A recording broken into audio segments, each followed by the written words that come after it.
What we'll do today is a normal start using the Palouse. The Ripple Rapid is using the air from the air bottles over each engine. I am standing next to a Vulcan Force legend. This is Jon Tye. Emergency switch, normal guard.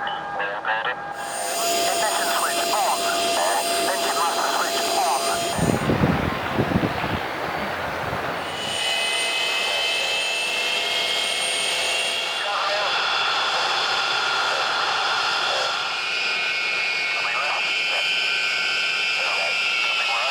Well, my name's Ian Whittle. My father was a chap called Frank Whittle, who's largely responsible for the kind of engines in this aeroplane behind me.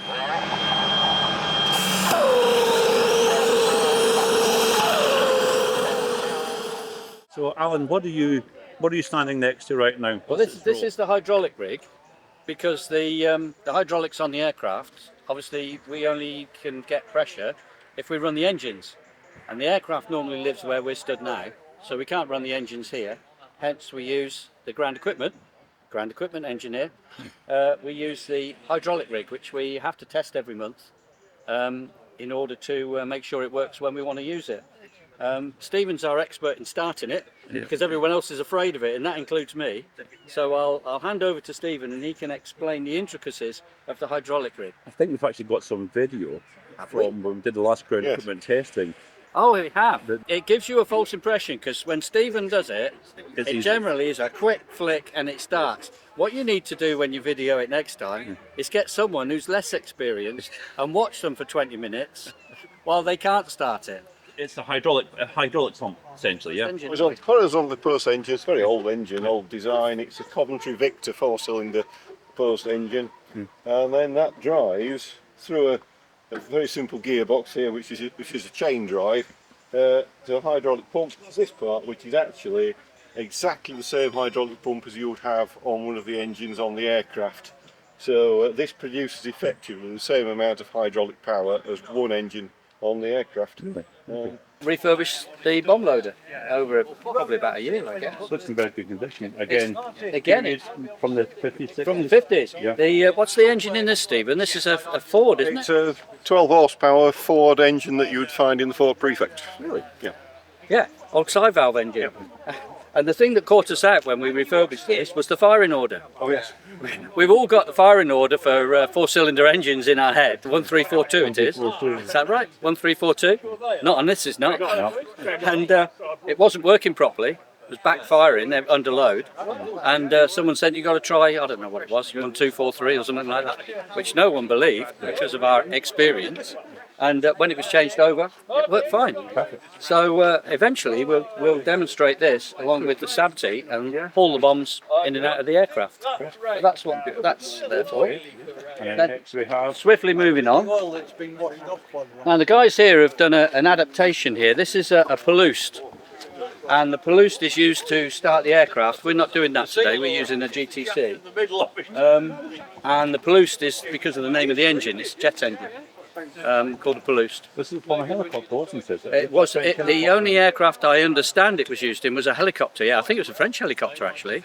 But this is used for starting the aircraft. But if the selections are wrong in the cockpit, then this is likely to surge. I haven't known it surge, but I believe it does. Again, is it? What do you mean by that? The compressor. And normally you've just got straight airflow going through the compressor and normal jet engine principles going through. But if the guys make the wrong selection, then the airflow gets cocked up. And I haven't experienced it. You experienced this? Yeah. So when it surges, what does it actually do to you? You get some very, very loud bangs and occasionally flames out of the end. Which is not big. It's Not ideal, no, not ideal. So the operator of this has got to be aware that that might happen, and there is a way of stopping it by cutting off the air supply to the aircraft. But you've got to be ready for if it happens. So we prefer not to use it. The GTC, which we've got hooked up to the aircraft at the moment, doesn't surge on this aircraft anyway. So we prefer to use that on public events. What's the story behind this? Well, this Again, period? Yeah, 50s, 60s. This was still in service when I went to Lynham in 1971. Some of these were still in service. The last ones being replaced by an alternative tug. We've had a request recently because we do photo shoots. We've got a photo shoot coming up in November. So the photographers have asked us if we could return it more to the appearance for the 60s. So Roger has acquired a photograph, which I've not seen, of it looking more like this. And in fact, if you look more closely with your camera, you might be able to spot the fact that we've got two-tone blue-grey. We'll keep it at a distance. I'm not sure Roger wants to show that. But What's the engine in this, Stephen? It's a Rolls-Royce V81, 8-cylinder side valve. Yeah. So Rolls-Royce engine. So so it's actually a Rolls-Royce. I see. It's not a Chevy. Trying to return this to look more like it would have done in the 60s. There's a grille to go on the front, which is painted but not yet fitted because it's still a work in progress. And yesterday he's made this hazard triangle, which has now been wired up and working. Yeah. That's a work in progress. That's good. And then behind that we have Martin's baby. Martin Baby, the Sabti. You can never do a report without Sabti. Yeah. Oh yes, he's cleaning it up, look. Are you happy with the Sabti's health status? Yeah, not too bad. Everything works.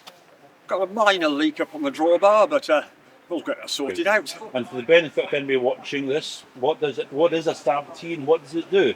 It's a standard airfield bomb transporter, and it's for moving bombs from the bomb dump to the aircraft. How many bombs would it carry and what size? 2 racks of 7 1,000-pound bombs. So 14,000 pounds of bombs. So, plus, of course, the carriers. And then they sit on frames that go across, which have got some extra weight as well. So it's so there's about 7 tons worth of bombs, roughly. And then that would have been used in conjunction with the bomb loader, which is using the hydraulic rams, which you can see laying horizontally there. They would go underneath the frames that are sitting on here with the bombs, and they'd be pushed up into the aircraft. the bombies. The intention is eventually to demonstrate that. We don't have the carrier that sits on here. But to give you an idea of what this looked like, you stuck it on there. No, it's magnetic. Oh, it's magnetic, is it? Okay. That's a picture that someone's found of how that looked a few years ago. That's what it was This is the same trolley. when you got it. Yeah. As opposed to, What you see now. well done to Martin. Yeah. Today. Hello, I'm Mike Pollitt, and what we'll do today is a normal start using the Palouse, the external air supply, and that, if it's successful starting, we will conduct a short taxi to the front of this servicing pan, and then we'll shut down. In the afternoon we'll crew in at about 1:30 and expect to do a ripple rapid start after we've been talked through basically a scramble by our commentator Andy Marson, who's an ex-Vulcan navigator, and he also flew Tornadoes, so he'll be talking up and telling the crowd all about the way the stages of readiness. 30 minutes readiness, 15 minutes readiness, 5 minutes readiness, and would you believe 2 minutes readiness. Now the interesting aspect of that is, by the way, is in 1962 during the Cuban Missile Crisis, the Vulcan, Victor and Valiant crews were at 2 minutes readiness for a number of days. And that just demonstrates to me just how close we were to a nuclear annihilation at that particular moment during the Cold War. Anyway, that was an aside. The Ripple Rapid is using the air from the air bottles over each engine, 5 bottles over each engine, charged to 3,300 psi. And we will start individually, 1, 2, 3, 4, with a 3-second gap.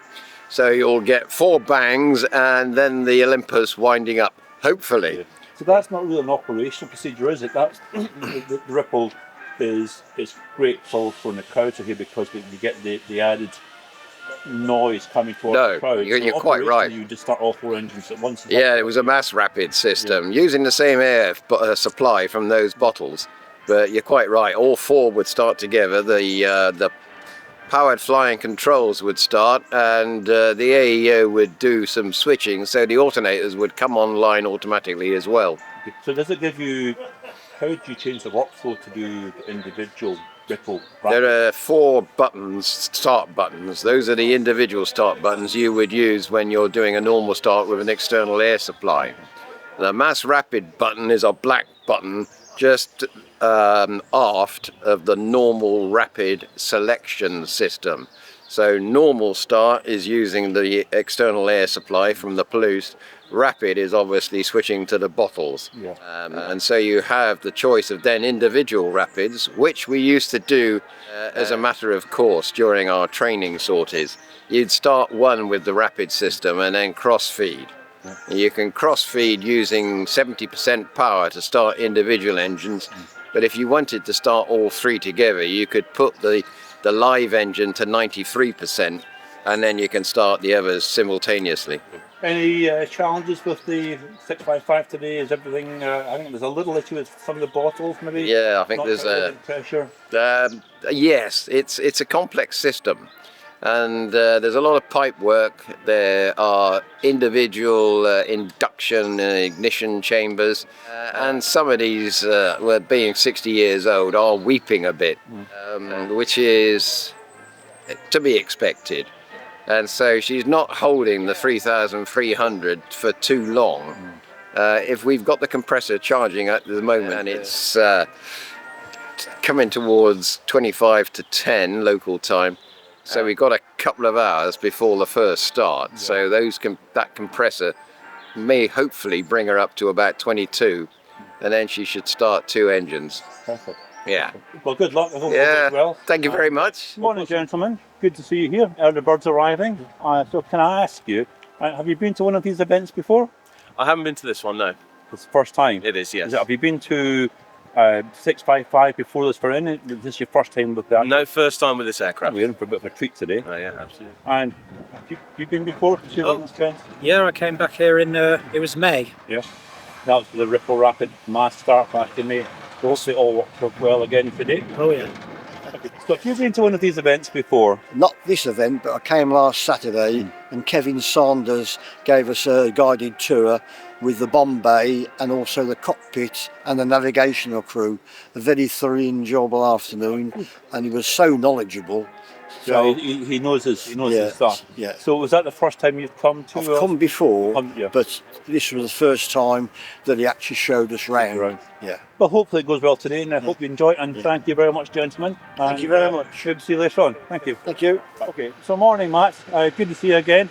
See you again. Here for another public event. Yeah. So could you just talk us through from your side, what's your role in the event today? Yeah, so my role will be the ASC or crew chief of the aircraft, so I'm responsible for the serviceability of the aircraft, and then also the operation on the ground, all the ground equipment supporting the crew. So the outline of the plan today, we're going to do 2 runs. So we'll start off this morning with a normal 4-engine start, each individual engine at once off the external air supply. Once we've started and make sure everything's happy, we'll remove the ground equipment. We'll then taxi her forward. We'll stop, have a bit of a break. And so after lunch, we're going to go into a Ripple Rapid start, where we're going to start all 4 engines on their rapid start, but we're going to start staggered. So we're going to start number 1, we're going to wait a couple of seconds, then start number 2, wait a couple of seconds, and we're going to ripple across the aircraft. And Mike was saying that there's a potential problem with the pressure bottles that use the Ripple Rapid. What's the situation with those? So the situation is with that is we have developed a couple of leaks within the last couple of weeks or so. So the aircraft is not holding as much pressure for as long as we're expecting. So we're very much hoping that we're going to have enough air to do this, but we're still, as you can hear and see behind, running the compressor to build as much air as we can into the system. So how does the system work? Essentially there are pressure bottles that are associated with each engine. So there are 10 bottles, 5 above each engine, so 5 on each side, 5 above the ports side of engines, 5 on starboard. They're charged 3,300 psi each. To do a engine start, you probably need about £1,000 of pressure. So we're about 2-2 on each side at the moment, so we could probably just about do it where we are at the moment. Obviously it's leaking away. It's a bit squeaky. It's a bit squeaky, it's leaking away, so we're trying to get as much in as we can. So can we have a look at the setup of the gen? Certainly, So I understand you had a bit of a rough night last. You stayed over last night? Yeah, so 3 of us stayed over last night. Because of the issues and because we needed to charge the system overnight, 3 of us stayed over. We were monitoring the system overnight. We came out every couple of hours to keep an eye on it. So yeah, not a lot of sleep, but hopefully it gives a performance today, which is what we're after. So we've got the gen connected up. Between the engines, we've got the air compressor connected up to both sides to the rapid start charging points. Up here, similar on the other side, and then the tanks are above this segment here. And then with dual charging both sides of the same side. So the goal is just to keep the bottles topped up. To keep the bottles topped up above the 2,200, 2,400 mark, and we should be okay. About 1,000, but you can do it on about 800, so we should be okay. Perfect. Matt, thank you very much. No problem. And great that you stopped over last night. Hope you well. And let's hope we get a good engine start later on. Sure we will. Thank you very much. Morning, Andy. Good to see you again. Nice to be here again. Can you just give us a quick overview of what your role is today and a little bit maybe about your history with the Vulcan? Yeah, sure. I'm going to be the commentator today for all the events. I'm going to bring the aircraft through a simulated scramble this afternoon. It's about 1:30, 2 o'clock. So I'm going to be the bomber controller for that as such. When that goes off. Basically taking through the steps of from how far out readiness-wise, like 20 minutes, half an hour? We'll start off a readiness 05 and then go straight into a scramble. Okay. And that'll actually mean that we actually use the rapid start system then, as we would have done in operational conditions as such. Yeah. So you're going to be the voice of the event today? I'm the voice of the bomber controller today, actually. So we've got 2 roles: bomber controller and commentator as such. So what's your history, Andy, with the Vulcan? I joined the Air Force straight from school.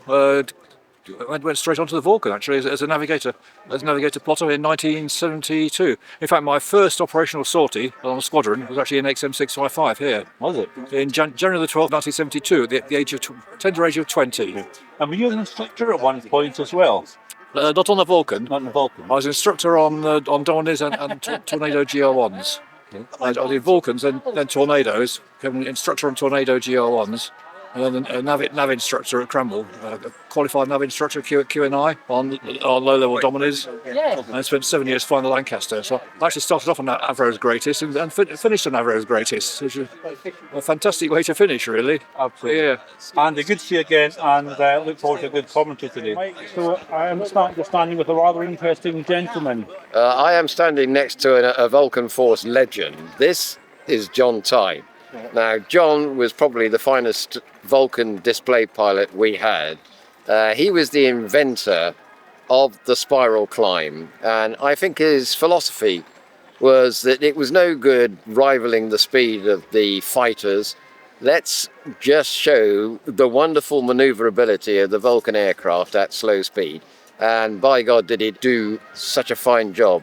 He came out of that spiral climb at about 90 knots. Which is damn slow for an aircraft of the size of the Vulcan. John, it's lovely to meet you. Good to see you. Good morning. So how long were you flying Vulcans for? About 12 years. Yeah. They turned me into an instructor on Vulcans after my first tour. So I then had 3 tours as a QFI on Vulcans. Did you actually fly 655 at any stage? No, I didn't. Not one of you? No. So I did 69 displays when I look at my logbook. 69 displays? Yeah. Yeah. So Well, I certainly flew 69 display patterns all over Canada and America, and UK as well. Yeah. But it's good to see you. So can you just tell me about that badge you have, so the Rhodesia Squadron? 44 Squadron was pretty famous. The King awarded it the Rhodesian name, and the Labour government wanted to take it away in 60, and the squadron commander said if they send somebody equivalent to the King to take it away, I will remove the rhodesia, and we've always kept it because they never sent anybody. Can you just say what your role is, what your association with Vulcans is? I'm an ex-AAO from Vulcans, 78, 82. Okay. Were you associated with 655 in any way? I have flown it. It's in my book twice, I think. Okay. But no, I was on 44 for a while when we did the Falklands thing. Yeah. Morning, mate. Come on, let's get the three of you in the shot. Good to see you. What are you doing? You got an Avro Vulcan? Yeah, I just bought another kit. So no, People haven't seen them. I'm going to have a white one, which look, they were white when I first went on them, and then I've got one which has got a grey underside, and this one's going to have a white underside, which is what followed on after the white. So it's camouflage with the white on the bottom. Has it got a squadron link? Well, so this is 9 squadron, this one. All right. So, yeah. Were you on 9? I was 9. I was 9. That's all right. Yeah, so I get to put that one. You'll be able to build it. Camera, what you've got. Yeah, that's what I bought. Brilliant. I'll kick you amused for a few I was going to. I've done it all white, one all white, which took great time, pleasure doing it, and I got it on underneath on a glass stand, and I thought I'm going to get another 3, so I can line up as though they were on the ORP. Well, you'll have to design the ground for it as well. A bit of fake grass and the tarmac. Oh yeah, and I know a company. The fingers. I know a company in Coventry that sells the ground equipment. So I can get a tug. I can get a power set. So I'm going to get all that underneath. And well, I was going to have 4, as I say, on the ORP. The whole finger. But I just haven't got enough space.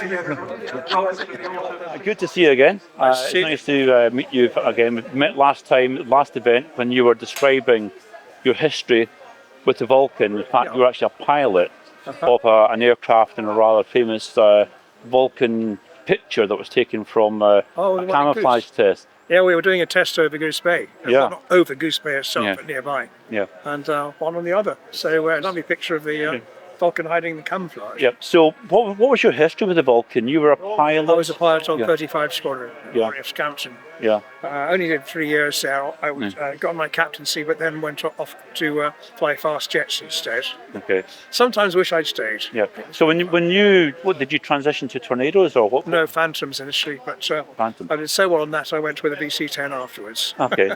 Or tanker, which was superb. Yeah. So the raffle draw will take place at 10:45 in about half an hour. So you've got half an hour to buy your tickets. £5 a ticket, and the prize will be a seat in the aircraft for the first taxi run. A unique experience. You'll sit in the aircraft, listen to the RT and the intercom. Your chance to actually see just how cramped it is on the inside, being an inverse TARDIS. You see the sort of privations the crew used to have, especially sitting there for 16 hours on the way to the Falkland Islands and back. So £5 a ticket. Draw at 10:45 for the 11 o'clock run. Tickets are available at the white entrance tent. I think he must have recognised me because we met at Wellesbourne. Gallant youngster. How you doing, Grandad? Cheeky stuff. Just spent some more money in the shops. You'll see that too, yeah. Oh, right, right, Nick, nice to see you again. So, are you actually on board or the Jon Tye flight? Jon Tye, and Nick Jon Tye's recommended this Jon Tye, so I'll be going home. I'm not going with it. There's no stainless stair lift, is there? No, there's no stainless steel.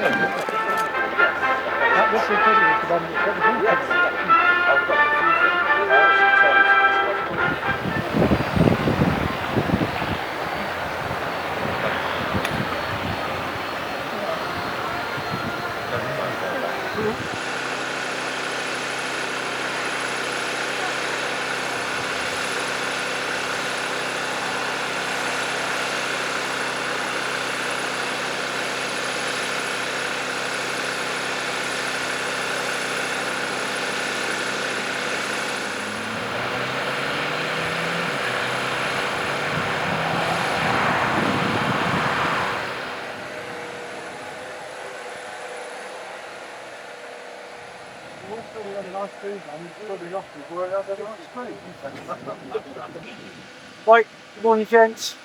Public event number 2. I'm sorry. Time. Thanks. Time. It's not you, I do it carelessly as well. When do that photo again, It's alright, you can leave that one in. Essential Luma Part 1. Okay, so the intention this morning that we will carry out a standard start, whatever order comes from the front seat. 1, 2, 3, 4, 7. Don't break the You're starting one. Oh, he's getting in the habit of starting one first. Easier for the P2 to get hold of the throttles. Okay, so yeah, and so we will do standard start on the aircraft. Once the aircraft is started, we're satisfied, the aircraft will be moving forward so that the planes are opposite the far side of the T. Right. Yep. Yeah. Yep, okay, yeah. Ground crew people, obviously you look to Matt, he's your ASC, right? Air crew, quite the usual conversation, it's the passengers, you and John, and then myself, flying first off the aircraft. If we do have to get out the aircraft, we exit the aircraft and we exit across to the car park. And we'll brief before the rapid this afternoon. Yes. Again, when we're ready to go. Yeah. Other than that, any points? Roger, guys, as well, aren't you? Let's go. Done my passenger list. Yeah. Matt's going to get you. At what point does the good place come off? So we will disconnect. I'm looking for the compressor to be stopped and disconnected just before we start control surfaces check. Leave it on as long as we can, but I don't want it in the way when we're doing engine starts, just in case I need to move around quickly or anybody needs to move around. So just when we're doing flight surfaces, connections off, compressor to one side, and it can just stay here. And then once the aircraft is moved forward and positioned, we'll put the compressor back on as quickly as we can. Okay, and the final point, sorry John. Are we, when we finish this morning's run, are we going to leave the controls set for the rapid start? What we're doing is we're doing the standard start rotation with additions for the rapid. This is not a full rapid, no, so therefore we don't do any. We're not going to have the controls as we did on the mass rapid. No, not the same as mass rapid. Okay. So it's a standard And shutdown. we do have 3 of the throttles tickets, so Yeah. This afternoon. yeah, so before it Yeah, not the mass rapid, that's the controls. That's okay. Yeah. Because on the individual ripple rapid, the controls don't come on automatically. Right. On the mass rapid, they do. Right, okay. And are we going to use the after landing checklist and therefore the shutdown checklist? Having used the after landing, having studied them now, or are we going to jump to do? We will do the after landing and then we'll do the section for shutdown where after landing has been used. Correct, right, that's what we did last time. Okay? Yeah. If you see something that you do not believe should be happening or appears to be wrong, say something. We will then stop as required and carry out necessary to correct it, to ensure that it should be something that should be happening. Right? Do not be afraid to call it out. The other thing is look out for the people around you. Not only yourselves, look out for the people around you. Protect them as well as yourself. Right, any final points for anybody?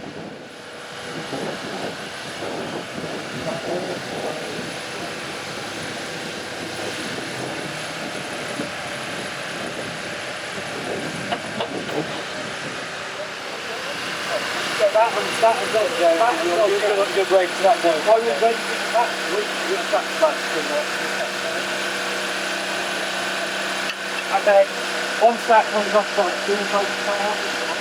that comes back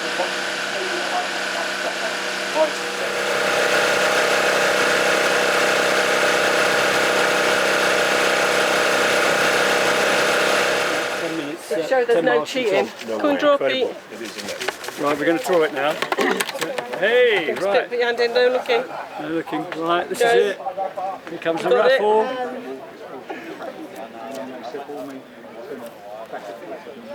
Somebody Brown, Sean Brown, 410. Can you call that Sean? The raffle prize winner is number 410410, Sean Brown. Come here straight away. 410, Sean Brown. Can you please come to the commentary tent as soon as possible, and then walk out to the airplane. Sean Brown, number 410, to the commentary tent ASAP, please.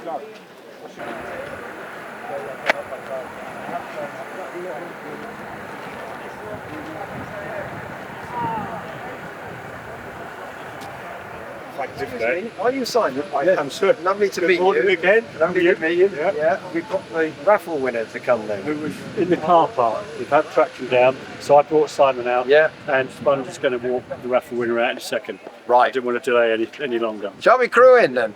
Right. Let's crew in. Yeah. Yeah, I remember it's got the rope. Sorry, not other side, just. No, please.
It's on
a longer turbine.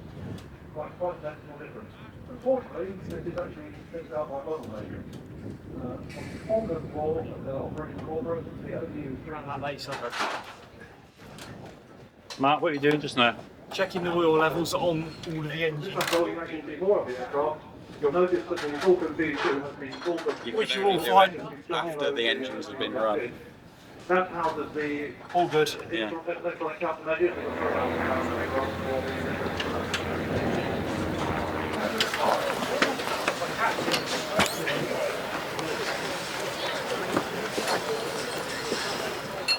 All right, okay, but you came in. Harry. Yeah. So Harry, you're the raffle winner, yeah? Yes. Enjoyable? Yeah, it was really good. Good fun. Did you imagine you were doing that today when you came here? I didn't think I'd be going outside. Well, well done. Glad you enjoyed it. Well done. Yeah, well played. You enjoy it? Yeah, it was really good. Yeah. Overall, something you're not used to can be different overall. So I'm pleased you enjoyed it. You don't look at all nervous. Well done. Well done.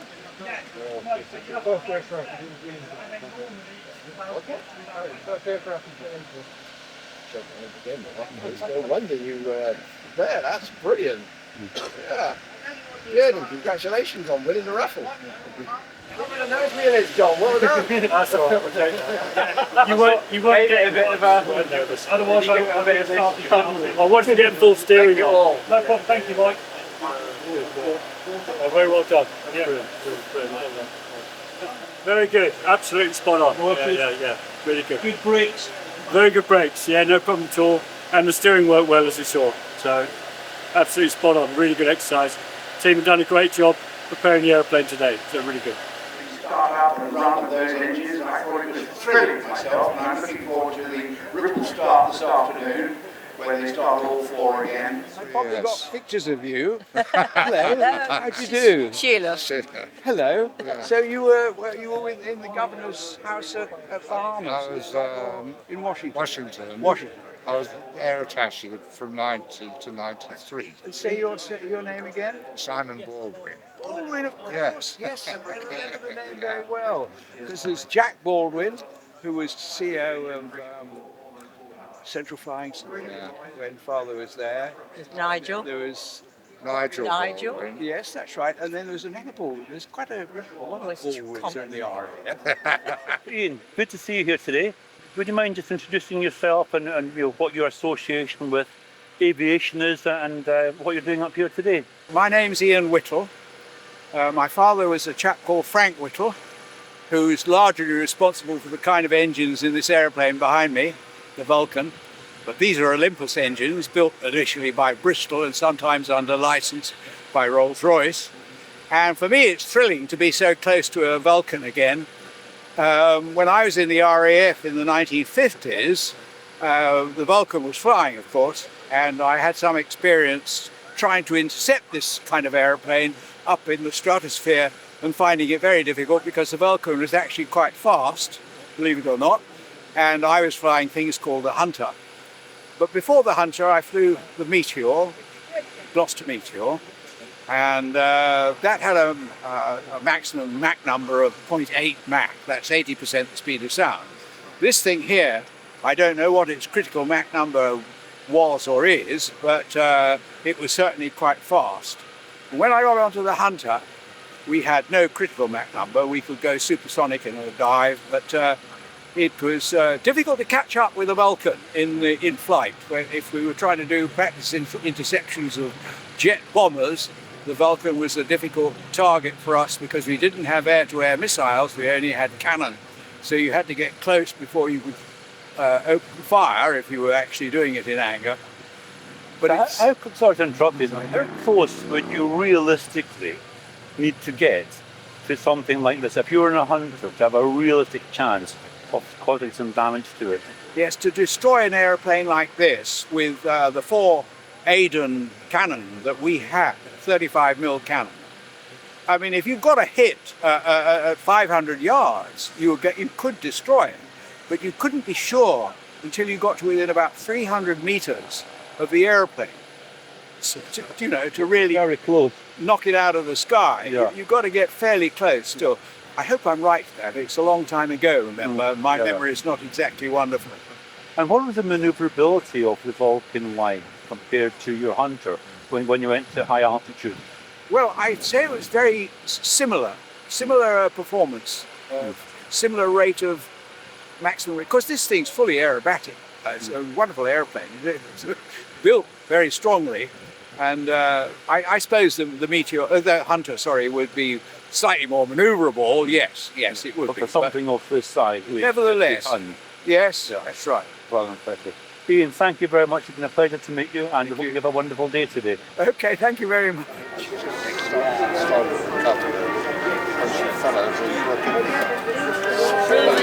the floor. So you probably think it's all landing like that. I thought it was a normal landing. I thought you won't want to fly back, you'll have to get a bed back. Well, the captain said, because we're talking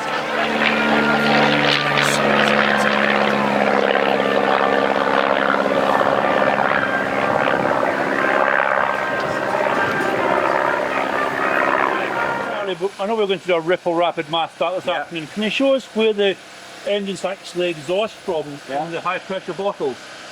So the starter exhaust is here.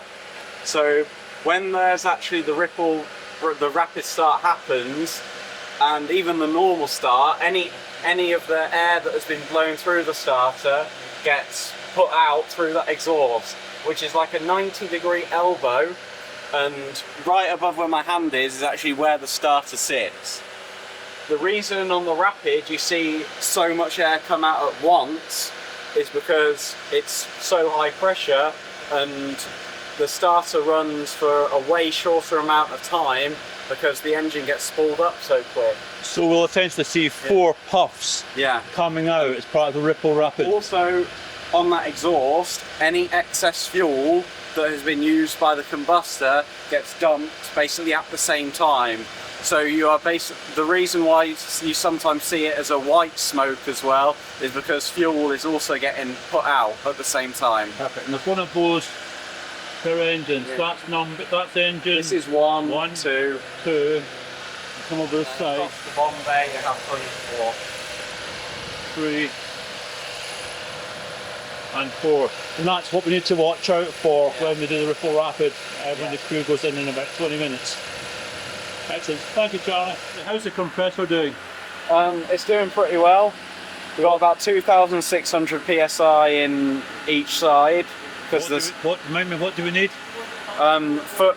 For maximum pressure is 3,300. Off that, you can just about squeeze 3 single starts off it. So if we're doing 2 each side, we have enough air to do. Yes, crew underneath the aircraft is minimal. Right, we're intending to carry out ripple rapid. Good luck, we've got enough pressure in the system to do it. 2,800, more than enough. 2,800, you're fine. Yeah. So go through the FRTs in the normal fashion, modify the ripple rapid, and start the aircraft up. Once everybody's happy that we've got a good start,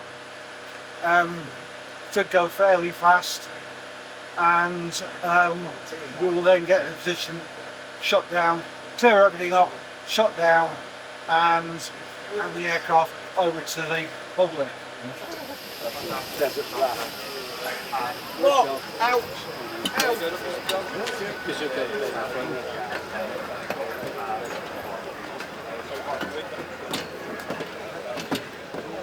Okay. Enjoy. Question.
down button. 6 springs, daylight screeches. 6 springs, check. Braking cumulator to press, parking brakes. Clear out the edge, continue. Clear, parking brakes, set. External lights press on, external lights master is now on. Navigation lights flash, check with AeroSteve. Okay, Matt, here comes the flashing. Flashing, okay. Tank pressurisation off, tank pressurisation is off. X1 with fueling panel off. Go to air refueling panel is off. Engine anti-icing off 2. Engine anti-icing 2 are both off. Air fueling panel is the box. With the letters. Yeah, I'll call that. Okay, P2, and this is going fully forward. Forward. Centered. And fully back. Fully back. Centered. Rolling. Port. Outport. Centered. Yep. Starboard. Outboard. Centered. Everything centered. Now go with 4 seconds.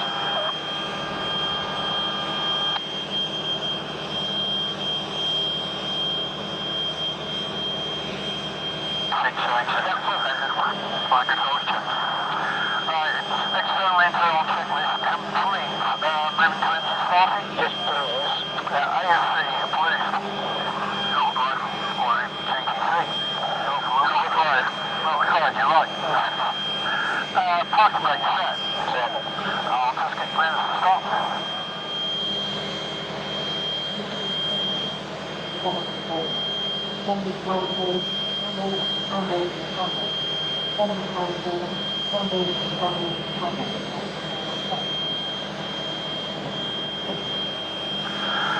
Okay, Mike. Okay, normal rapid, air selector, rapid. Rapid. Ignition switches to on. Master switch on. Aircraft speed. Right, start over to you. We've got the map ready to go, Mike. We've had the map ready to go. Okay, we've got clearance now. Yep, clearance, clear. So what do we do with this? Let's go to systems. Yeah, we're up and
Good shot there, Matt.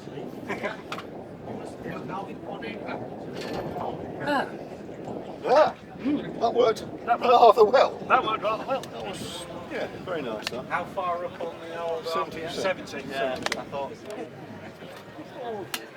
All good, John? Very good. Absolutely fantastic to hear that. Worked a treat. Worked a treat. Yeah. 70%. Did it sound good out here? Wonderful. Yeah. You have to do it again. Fantastic. All Is that good? Well, Yeah, that sounded very nice. Yeah, from inside. Very impressive from outside as well. Good. If you just spun up one end to 100%, is that possible? Yeah. And do you get a howl if you do that? No, they don't howl, they just roar. Do they? Okay. Yeah, these are slightly different from the 201s. They howl. Yeah. That was fast. Happy to. Yes, very happy with that. That was fell over my tongue a couple of times. Yes.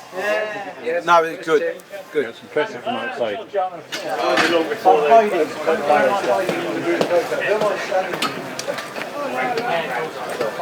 Hello, we're still here. Just got one of me and you together.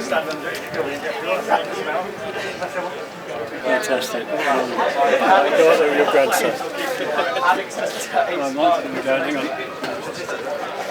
You all right? That'll be all right. Okay, we'll get the volunteers in line. This time I think I'm standing with the air crew this time. Yes, you are. I was at the back line last time. Oh Let's get you both in the front seats.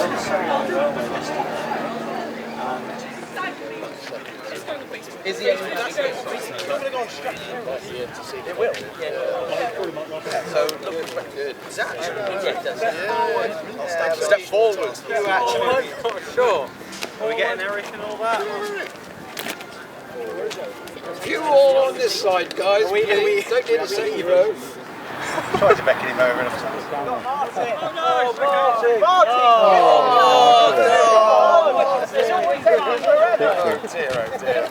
And again. Take two. You can take one of Martin on his own. Shop him in afterwards. Martin, Can you shovel along a bit? Let him in. Yeah. That's it. Come on, Martin, you want to get in tonight? That's it. Right, anybody else? I think we're all in. Right, we're all in.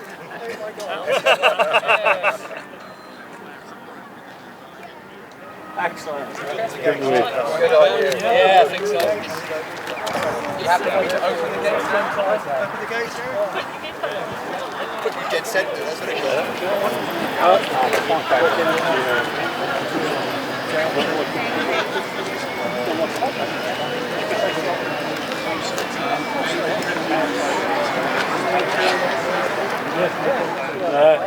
Just for next year, I think we need to move the sun around to the other side.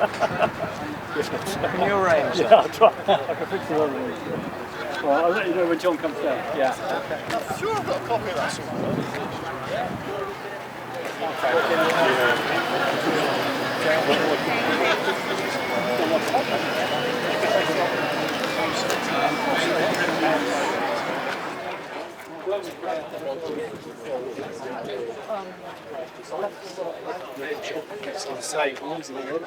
Can you see Joe? Whereabouts will it On top of the bottom of the missile you can see it.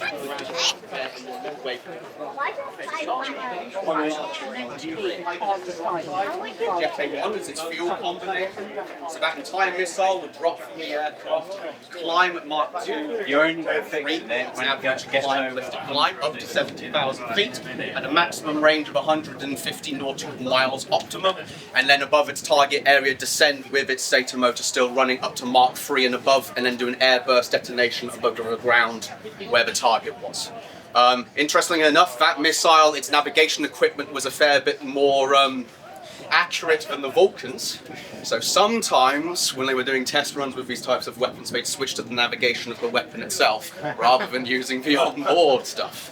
So that fin there is part of the antenna. So you see that entire plate there, it's the most asymmetric part of the aircraft. Between those two engine nacelles there, the fin coming down, there included the jam. Now, if you see any images of the Vulcans that had the blue steel nuclear missiles underneath, there is a chance you'll see it duplicated on the other side. You've come along to watch the XM655 go an engine run today. Was it enjoyable? Did you have a good time? Yeah, absolutely. Did you come back again? Oh yeah. Right, so give a big thumbs up. He's came here loads of times before. I have. One of my earliest memories is watching the Vulcan fly at Fairford with my dad, and I'm happy to share that memory with my youngest son now, seeing her alive and running. We've come along to watch the Vulcan engine going today. Did you have a good time? Was it good fun? Have a good time? Yeah. Come all the way from Manchester we have. From Manchester? 2.5 hour drive just to see this today. Did we get a thumbs up? Yep. Yay, well done. Thank you. Cheers, buddy. So, Andy, great day today. I think everything went well on your end. It went absolutely perfectly. Also, perfect weather as well. Yeah. Fully serviceable aeroplane in perfect weather. What more could you ask for? Everything went as per the ticket. Nice. I'll tell you one thing I did notice today, how many children there were, which was lovely to see, encouraging the next generation of Vulcan Using enthusiasm. appreciation. Absolutely, yeah, so that was really nice. The good thing here, it's a family atmosphere. Yeah.